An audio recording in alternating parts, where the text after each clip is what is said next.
في علمنا وارزقنا الإخلاص في القول والعمل كاملا ونسألك اللهم علما نافعا لا ينسى وتوفيقا دائما وصحة وعافية آمين يا رب العالمين. Alhamdulillah kaum muslimin rahimani wa rahimakumullah. Hari ini 15 Safar 1443 kita lanjutkan pengajian tafsir Al-Quran satu hari satu halaman. Kita sudah sampai halaman 601 yaitu pada surah Al-Asr dan berikutnya. A'udzu billahi as-sami'il 'alim minasy syaithanir rajim min hamzihi wa nafthihi wa nafthihi. Bismillahirrahmanirrahim. Wal 'asri innal insana lafi khusrin illa alladhina amanu wa 'amilus salihati wa tawasaw bil haqqi wa tawasaw bis sabr.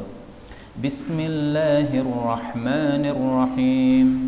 Wailul likulli humazatil lumazah alladzi jamma'a malan wa 'addadah يحسب أن ماله أخلده كلا لينبذن في الحطمة وما أدريك ما الحطمة نار الله الموقدة التي تطلع على الأفئدة إنها عليهم موصدة في عمد ممدده. بسم الله الرحمن الرحيم.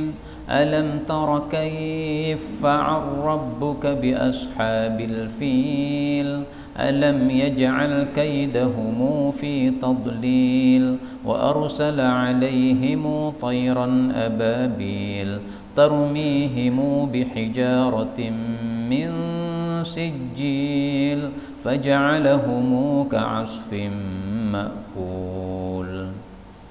Alhamdulillahi Rabbil Alamin. Allahumma arhamna bil Qur'ani amin. Pada ayat-ayat yang kita baca ini ada beberapa kata yang bisa dibaca dengan dua bacaan. Yang pertama pada surah Al-Humazah, alladzi jama'a, boleh ditasydid, jama'a. Terjemahnya tidak berubah, hanya bertambah sedikit. Kemudian ayat ketiga yahsabu, yahsibu, dua qiraah. Kemudian af'idah, ini hamzah yang kedua boleh dihilangkan menjadi alal afidah. Af'idah menjadi afidah. Ini namanya bacaan naql, yaitu harokatnya dipindah pada huruf sebelumnya. Kemudian muqsadah, musadah, amadin, umudin. Nah, ini banyak sekali perubahan pada surah Al-Humazah. Kemudian pada surah Al-Fil ini boleh dibaca dua kali idgham. Kaifa fa'ala, kaif fa'ala. Nah, ini berarti idgham, fa masuk ke dalam fa. Kemudian idgham kedua fa'ala rabbuka, fa'ar rabbuka, lamnya masuk pada ra. Berarti alam tara kaif fa'ar rabbuka.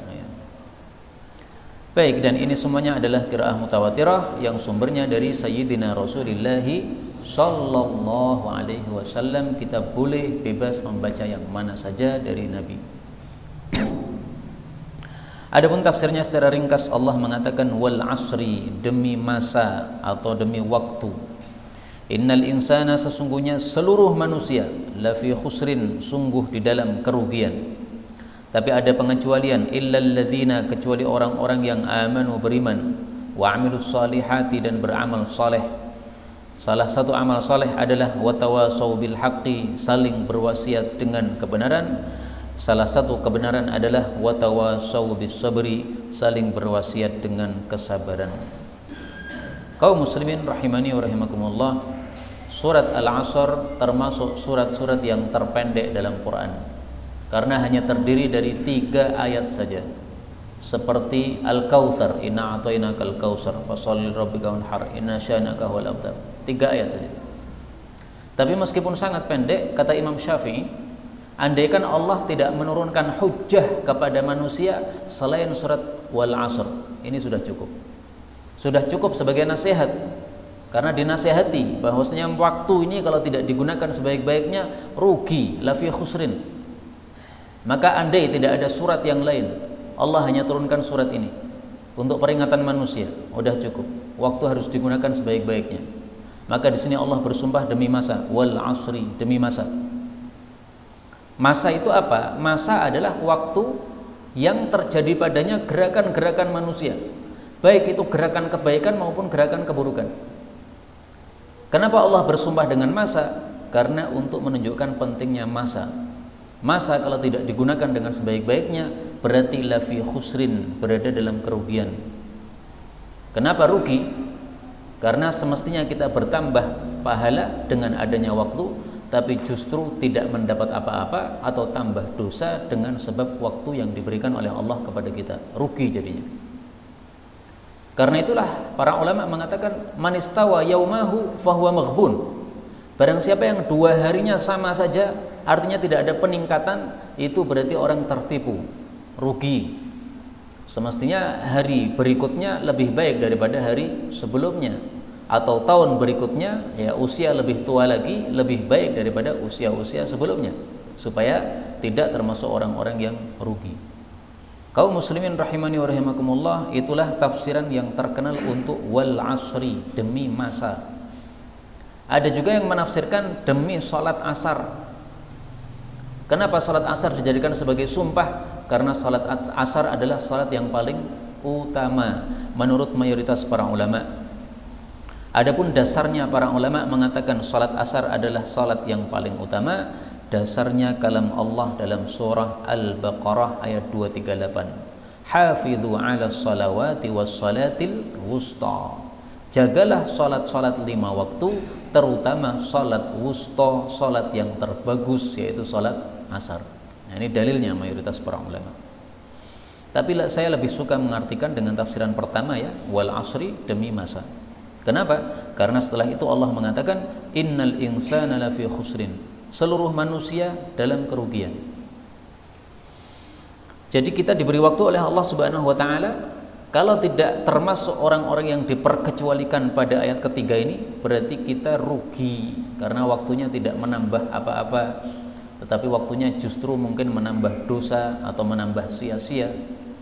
Karena itu satu hadis Nabi SAW yang sangat berkaitan dengan ayat ini adalah Rasulullah SAW bersabda,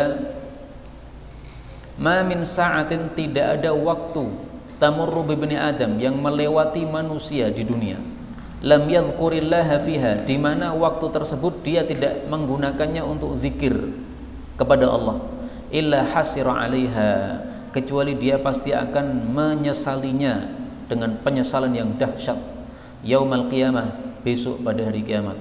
Hadis riwayat Abu Nuaim, derajatnya hasan. Karena itu mari kita biasakan mulut kita digunakan untuk apa? Zikir.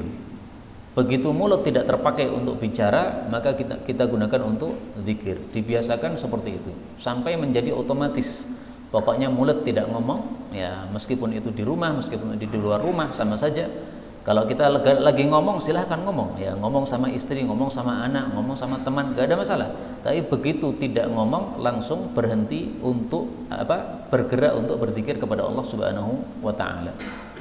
Sebagaimana sabda Nabi sallallahu alaihi wasallam yang menghasung hal tersebut.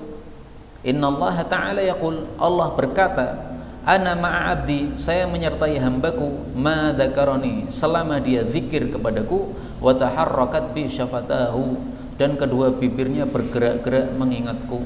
Hadis riwayat Ibnu Majah sahih.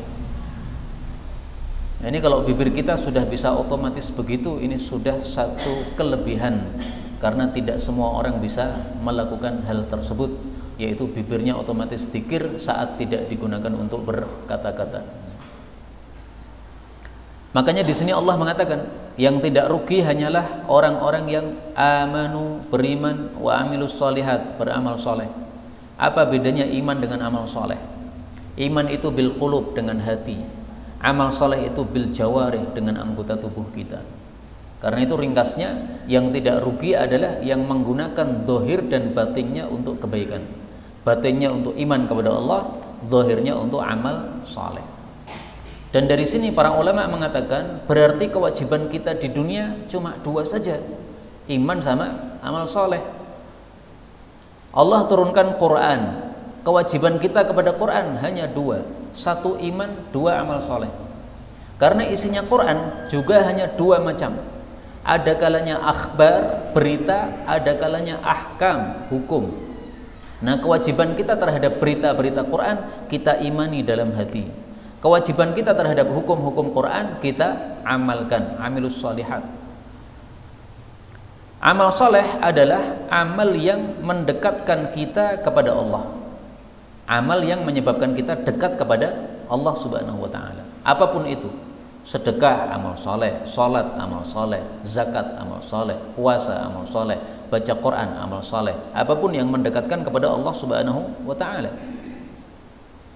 Maka ini mengingatkan kepada kita hadis Rasulullah sallallahu alaihi wasallam yang mengatakan, "Wa ma taqarraba ilayya 'abdi bi syai'in ahabba ilayya mimma aftartuhu alaihi." Tidaklah hamba mendekat kepadaku dengan sesuatu yang lebih saya sukai daripada amalan-amalan fardu. Artinya amalan fardu adalah amalan yang paling disukai oleh Allah untuk mendekatkan hamba kepada Allah Subhanahu wa ta'ala. Karena itu salat 5 waktu jangan absen dari masjid, karena salat 5 waktu termasuk amalan fardu yang apabila kita melakukannya itu mendekatkan diri kita kepada Allah, dan itu amal yang paling dicintai oleh Allah Subhanahu wa ta'ala. Wa ma yazalu 'abdi yataqarrabu ilayya bin nawafil hatta uhibbah.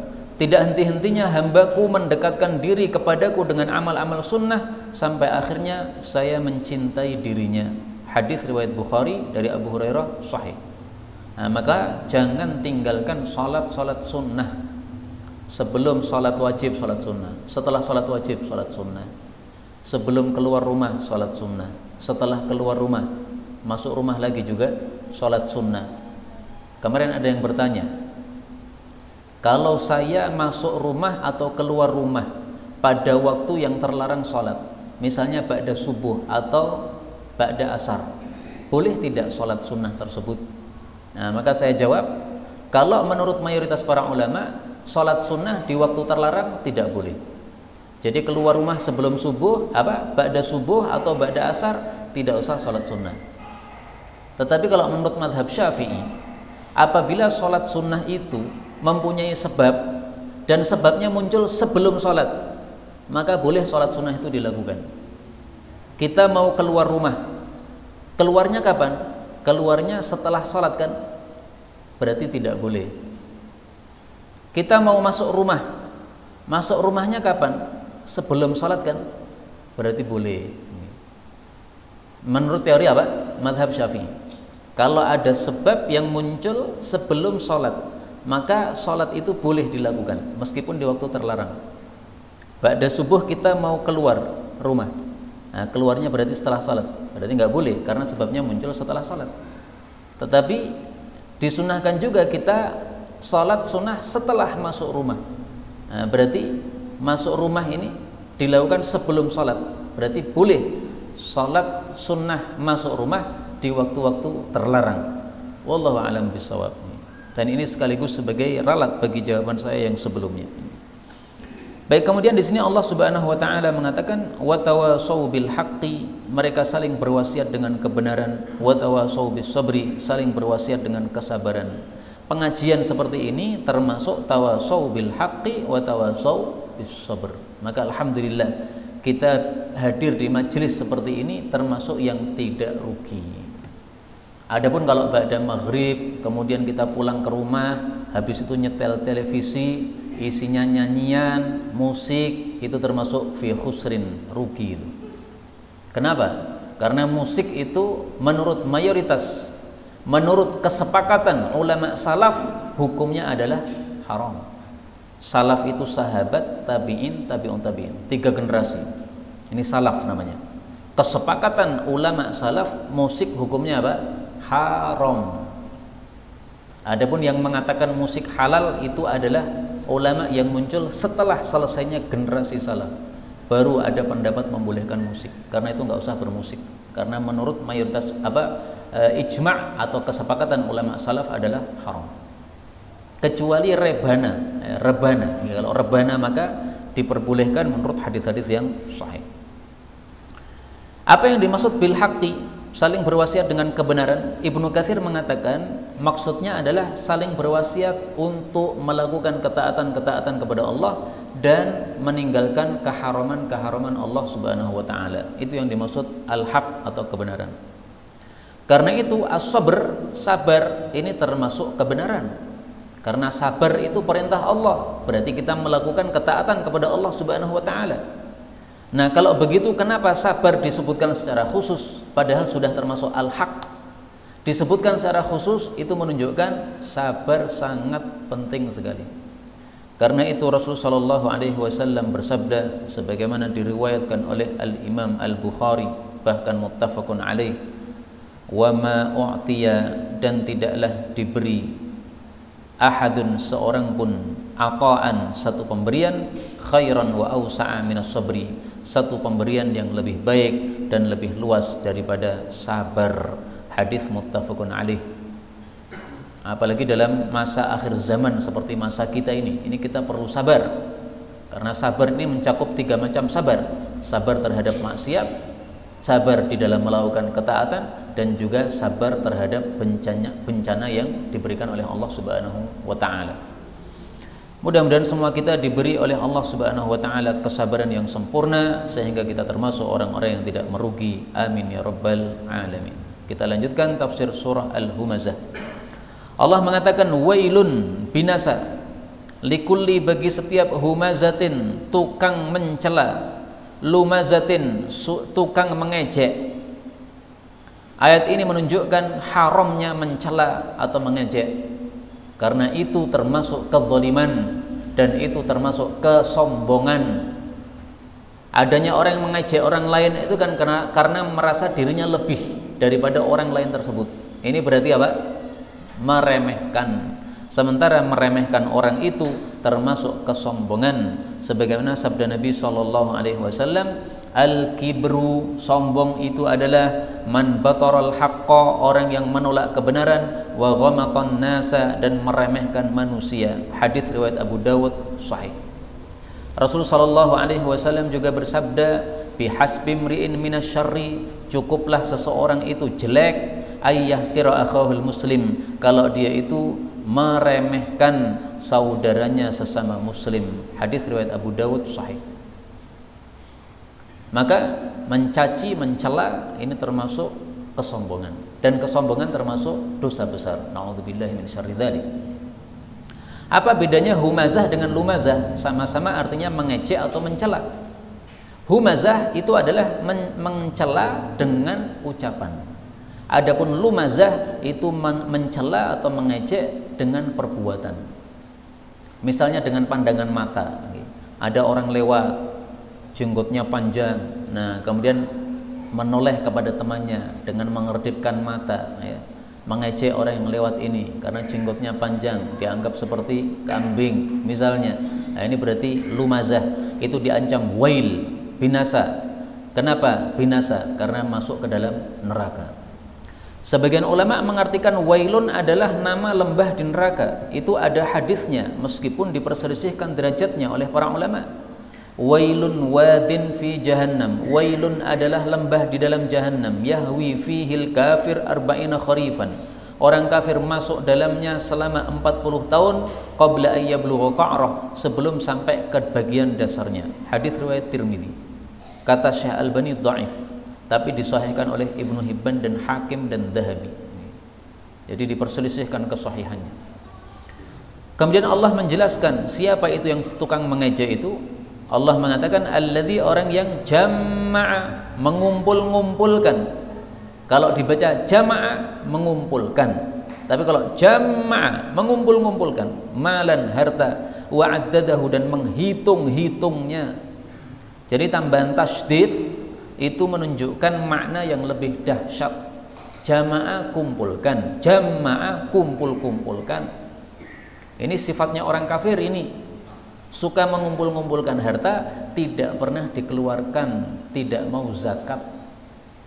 Sebagaimana disebutkan dalam ayat yang lain, alladzina la yu'tuna zakata wa hum bil akhirati hum kafirun. Surah Fussilat ayat 7. Wa wailul lil musyrikin, celaka bagi orang-orang yang musyrik.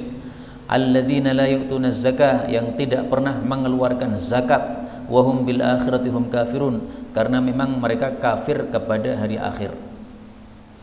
Karena itu orang mukmin tentu bukan termasuk yang disebutkan di sini, karena dia sudah mengeluarkan apa? Zakat. Berarti jamaah amalan, mengumpulkan harta itu tidak tercela selama sudah mengeluarkan zakat. Dan semua kita pasti mengumpulkan harta. Kerja, dapat duit, diambil, disimpan, nanti dapat lagi, disimpan lagi, itu kan mengumpulkan juga.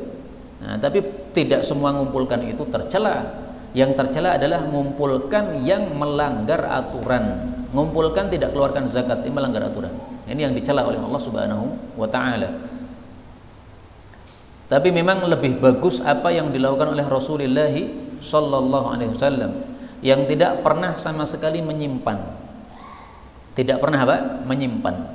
Bahkan Nabi juga mengatakan kepada Asma, wahai Asma, la tu'i, kamu jangan mewadai, jangan menyimpan, fayu'iyallahu alaik, maka Allah juga simpan rezekinya, tidak diberikan kepada engkau.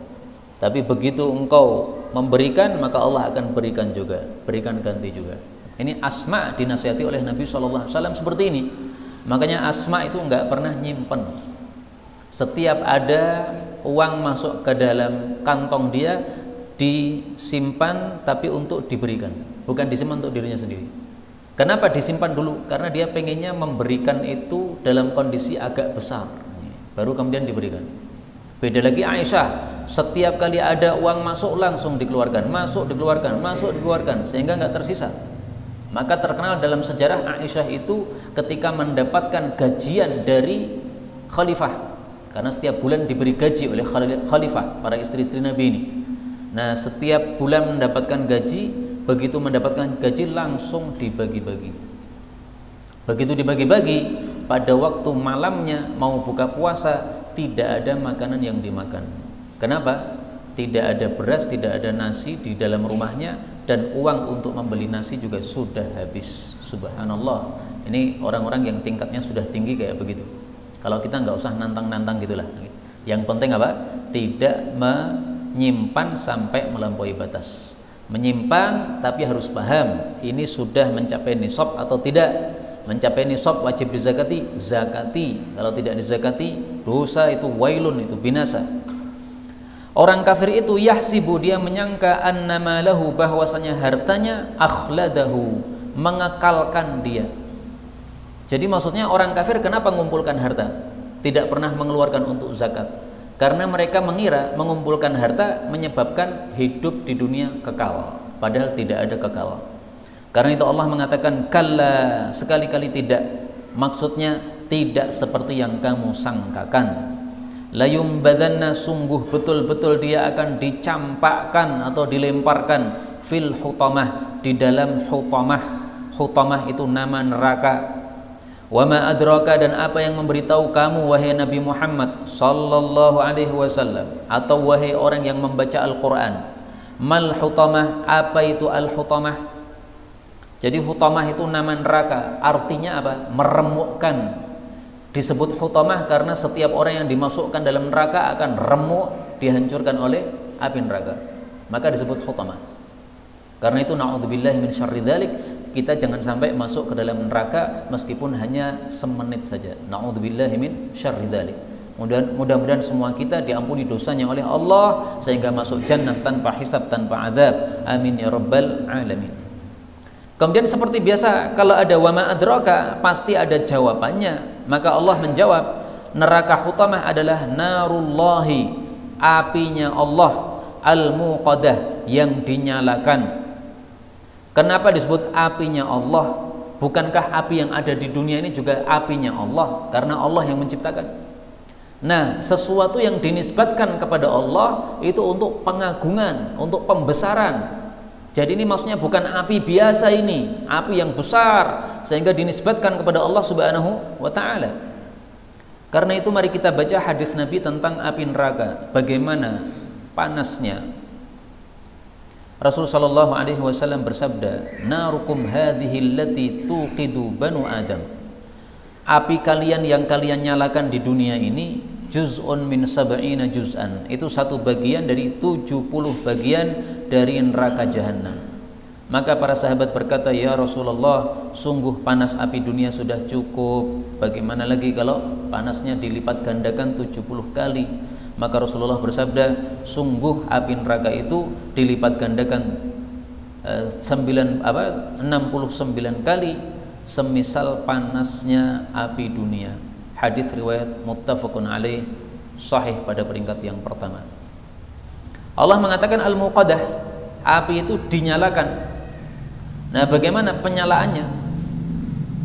Penyalaannya sebagaimana sudah kita baca hadisnya berulang-ulang, tapi kita baca lagi supaya hafal. Uqida 'alan nari alfasanah, api neraka dinyalakan 1000 tahun, hatta marrat, sampai menjadi merah. Kemudian dinyalakan lagi 1000 tahun sampai memutih. Kemudian dinyalakan lagi 1000 tahun sampai menghitam. Maka neraka itu hitam gelap seperti malam yang gelap gulita. Hadis riwayat Tirmidzi. Dan ini hadisnya adalah mauquf. Mauquf itu perkataan sahabat, perkataan Abu Hurairah. Tapi kalau sahabat bicara masalah gaib, itu dihukumi sebagai marfu', dihukumi sebagai sabda Rasulullah sallallahu alaihi wasallam. Maka na'udzubillah min syarri dzalik, panasnya ini sudah berlipat-lipat ganda, tidak bisa terbayangkan. Allah mengatakan allati, yang tattali'u, muncul api itu, ala, terhadap al-afidah, hati-hati manusia. Jadi maksudnya api neraka ini membakar manusia yang ada di dalamnya sampai masuk ke dalam hatinya. Hatinya ikut terbakar. Tidak hanya bagian luar dari tubuhnya yang terbakar, tapi bagian dalam, hati kan di dalam, nah itu ikut terbakar. Maka yang dimaksud tattali', muncul, ini maksudnya membakar, ya, sampai membakar hati dalam kondisi manusianya masih hidup. Itulah rahasianya kenapa Allah mengatakan dalam Al-Quran, la yamutu fiha wala yahya. Orang yang masuk neraka itu la yamutu, tidak mati, fiha, di dalam neraka, wala yahya, tapi juga tidak hidup. Apa maksudnya? Maksudnya memang tidak mati karena mereka teriak-teriak dan merasa kesakitan, tapi dibilang hidup juga tidak bisa, wong hatinya sudah terbakar. Manusia itu kalau hatinya sudah terbakar nggak mungkin hidup. Sepakat para dokter, ya, hati kalau sudah dibakar pasti mati manusia itu. Tapi ternyata mereka masih hidup. Allah mengatakan innaha, sesungguhnya neraka itu, alaihim, terhadap mereka, musadah, dipantek, fi umudin, dengan tiang-tiang, mumaddadah, yang dipanjangkan. Jadi maksudnya api neraka ini ditutup dengan pintu, kemudian pintunya dipantek dengan tiang-tiang yang panjang-panjang. Alias apa? Tidak bisa keluar dari api neraka sama sekali.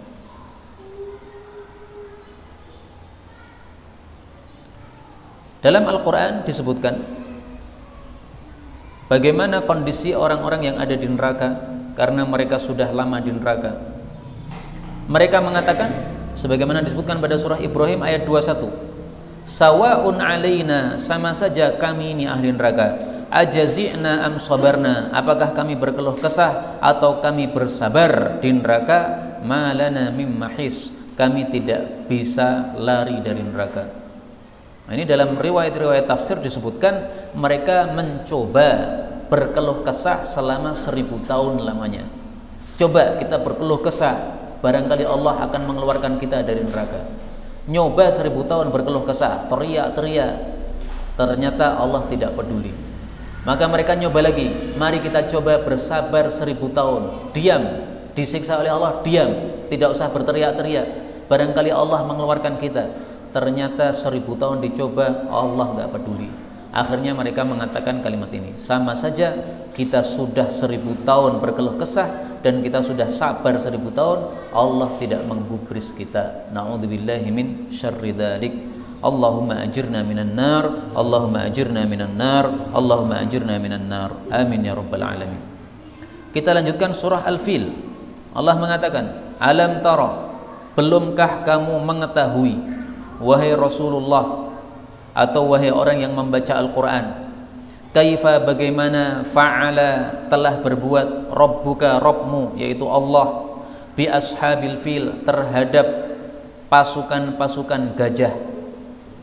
Alam, bukankah, yaj'al, Allah jadikan, kaidahum, tipu daya mereka atau makar mereka, fi tadlil, di dalam kesia-siaan, maksudnya tidak berhasil. Wa arsala, dan Allah mengutus, alaihim, kepada mereka, tayron, burung-burung, ababil, yang berombongan, yang berombongan-rombongan datangnya. Tarmihim, yang melempari mereka, bihijaratin, dengan bebatuan, min sijilin, dari sijil. Sijil itu diperselisihkan tafsirnya, nanti kita jelaskan. Faja'alahum, lalu Allah menjadikan mereka ka'asfin, seperti daun, ma'kulin, yang dimakan ulat. Kaum muslimin rahimani wa rahimakumullah, ayat ini bicara tentang kejadian besar yang dialami oleh orang-orang kafir Quraisy. Mereka diserang oleh Abrahah yang sangat dolim dan sombong dengan membawa tentara gajah yang jumlahnya tidak terhitung saking banyaknya, karena mereka memang bertujuan selama perjalanan supaya tidak ada yang menghadang, sampai Ka'bah rusak oleh mereka. Tapi ternyata Allah gagalkan. Nah, cerita tentang Abrahah ini asal muasalnya dimulai dari cerita tentang Ashabul Ukhdud yang sudah diceritakan pada surah apa? Pada surah Al-Buruj, qutila ashabul ukhdud. Jadi di Yaman itu ada seorang raja kafir musyrik penyembah berhala.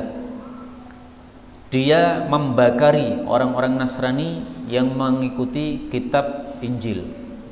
Jumlahnya yang dibakar 20.000 umat Islam. Jadi ini penganut Injil yang masih muslim, ya. Jadi maksudnya karena waktu itu Quran belum turun. Nah, dibakari oleh raja di Yaman yang dikenal kemudian dengan istilah Ashabul Ukhdud.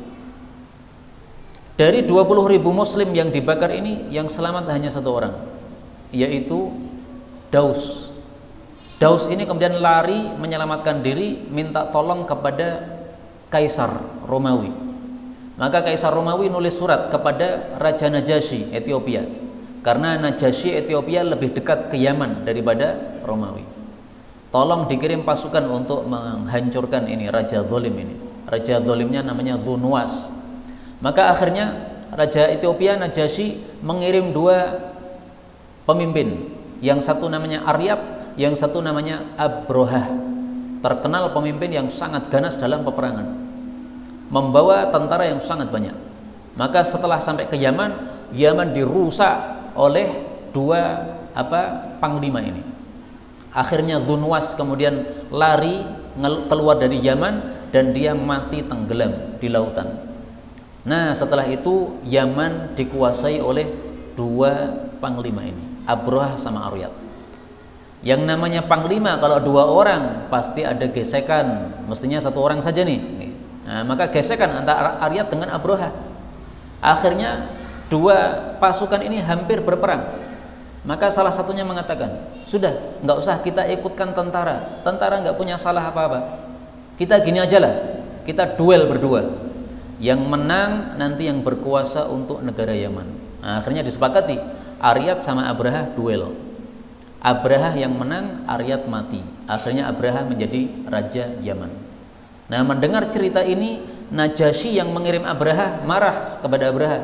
Kenapa temanmu kamu bunuh sendiri? Ini tidak bukan perbuatan yang baik seperti ini, dicela. Nah, maka Abrahah ingin meredam kemarahan Najasyi, maka dia kemudian menulis surat, ya, menunduk-nunduk, kemudian menjanjikan, saya akan buat satu gereja besar untuk Anda. Yang gereja ini belum pernah dibuat sebelumnya. Dan dia berazam, bertekad, nanti kalau sudah jadi gereja ini, maka hajinya orang-orang Arab akan saya pindah ke Yaman ini. Enggak lagi haji ke Mekah. hajinya ke Yaman. Sombong dia. Nah, begitu mendengar ucapan seperti ini, orang-orang Quraisy marah mereka. Akhirnya mereka datang ke kanisah atau gerejanya Abraha ini. Datang pada hari yang sangat panas, angin sangat kencang, kemudian mereka bakar. Akhirnya terbakar roboh. Dalam satu riwayat diberitakan ada seorang pemuda malam-malam datang ke gereja tersebut, kemudian ngising di gereja tersebut. Nah, setelah itu ditinggal lari pergi. Nah, pagi hari mereka dapatkan gereja mereka sudah ada tai di situ, marah-marah mengatakan ini pasti tingkahnya orang-orang Quraisy ini. Akhirnya Abraha marah kemudian mengirimkan pasukan bergajah untuk menyerbu Ka'bah. Itulah asal muasal Abraha. Allah di sini mengatakan, apakah kamu belum tahu, maksudnya belum melihat bagaimana Allah berbuat terhadap Ashabul Fil, yaitu yang dipimpin oleh Abraha. Apa yang dilakukan oleh Allah? Alam yaj'al kaidahum fi tadlil. Allah jadikan tipu daya mereka sia-sia, nggak ada gunanya. Kenapa? Karena begitu mereka mendekati Ka'bah, belum masuk ke Ka'bah, belum masuk ke Mekah, masih di luarnya, mereka sudah dihancurkan oleh Allah Subhanahu wa taala. Bagaimana cara Allah menghancurkan? Gampang sekali. Kun, selesai. Allah kirim ini tayron, burung ababil. Ababil itu bukan nama ya, bukan namanya burung ababil, bukan. Tapi maksudnya datangnya itu berombongan. Satu kelompok datang, kelompok lainnya lagi datang, dan datangnya dari arah yang bermacam-macam. Ada dari timur, ada dari barat, ada dari utara, dari selatan. Maka ababil ini mempunyai dua makna. Makna pertama, datangnya berjamaah, berombongan, dan makna kedua, datangnya dari segala penjuru yang ada. Dari timur, dari barat. Jadi mengerikan sekali. Nah, dalam riwayat disebutkan setiap burung ini memegang 3 batu. Batu di paruhnya 1, batu 2 di tangannya. Nah, dia memegang 3 batu. Setiap batu ini sudah ada alamatnya masing-masing. Harus mengenai siapa, fulan. Karena itu dari tentara Abraha ini tidak ada satupun yang selamat. Yang selamat hanya 1 orang, tetapi sudah robek-robek badannya karena terkena batu tadi. Kemudian dia lari kembali ke Yaman untuk menceritakan, tentara kita yang datang itu sudah hancur semua total, tidak ada yang selamat kecuali saya, dan akhirnya pun dia mati karena dia sudah robek-robek tubuhnya dengan burung ababil ini. Karena itu dari kisah ini kita ambil 2 pelajaran. Pelajaran pertama, apapun kekuatan, kalau dihancurkan oleh Allah, tidak bisa untuk dikalahkan lagi kekuatan Allah Subhanahu wa taala. Sebesar apapun kekuatan yang dimiliki oleh manusia, kalau Allah hancurkan, tidak akan bisa ditolak oleh manusia tersebut. Karena Allah itu mengirimkan tentara sangat mudah sekali. Semua makhluk ini adalah tentaranya Allah Subhanahu wa taala. Pelajaran kedua, bahwa Allah Subhanahu wa taala punya rumah, yaitu Ka'bah. Rumahnya Allah, tidak mungkin Allah Subhanahu wa taala telantarkan, tidak dijaga, tidak mungkin. Karena ini adalah rumahnya Allah. Karena itu sekali-kali orang-orang kafir Quraisy jangan merasa bangga Allah sudah menjaga kami. Bukan, Allah bukan menjaga mereka. Adanya Allah menjaga Ka'bah ini bukan karena Allah cinta sama mereka, tidak. Mereka melakukan kesyirikan di Ka'bah. Para ulama katakan Allah menjaga Ka'bah ini dalam rangka termasuk irhas. Apa itu irhas? Irhas itu adalah mukjizat untuk Nabi sebelum Nabi itu diutus. Itu namanya irhas. Kalau Nabi itu sudah diutus disebut mukjizat. Lah ini Nabi Muhammad waktu itu masih belum jadi Nabi. Masih lahirnya pada tahun Fil tersebut. Nabi Muhammad SAW masih bayi. Maka kelahiran Nabi pada tahun Fil ini, tahun gajah ini sudah diberi oleh Allah irhas, yaitu mukjizat, tanda-tanda akan muncul Nabi. Maka ini rumah harus selamat. Kenapa? Nanti akan diagungkan oleh seorang Nabi yang diagungkan oleh Allah Subhanahu wa taala. Maka ini diceritakan oleh Allah kepada orang-orang kafir ini supaya mereka paham bahwasanya perbuatan ini bukan karena Allah cinta sama mereka, tapi semata-mata karena Allah akan memuliakan Ka'bah ini untuk Nabi terakhir, Nabi Yuna Muhammadun sallallahu alaihi wasallam. Terakhir yang dimaksud sijil. Sijil itu menurut Ibnu Katsir adalah sesuatu yang sangat keras sekali. Itu namanya sijil. Jadi batunya ini batu yang sangat keras. Batu dari sijil maksudnya batu dari sesuatu yang sangat keras, sehingga batu ini tidak bisa dikalahkan dengan apapun juga. Mau dipukul dengan besi tidak bisa karena sangatnya keras. Ibnu Abbas mengatakan bahwasanya sijil itu dari bahasa Persia, asalnya adalah sing dan kil. Nah, orang Arab susah mengucapkan sing kil sehingga menjadi apa? Sijil. Sing itu artinya hajar, batu, kil itu artinya tanah. Jadi batu yang terbuat dari tanah yang sudah dibakar itu namanya sijil. Wallahu taala alam bisawab. Inilah yang dapat kita pelajari pada malam hari ini, benarnya dari Allah taala, dan apabila ada salahnya fa astaghfirullahal azim li wa lakum walhamdulillahi rabbil alamin.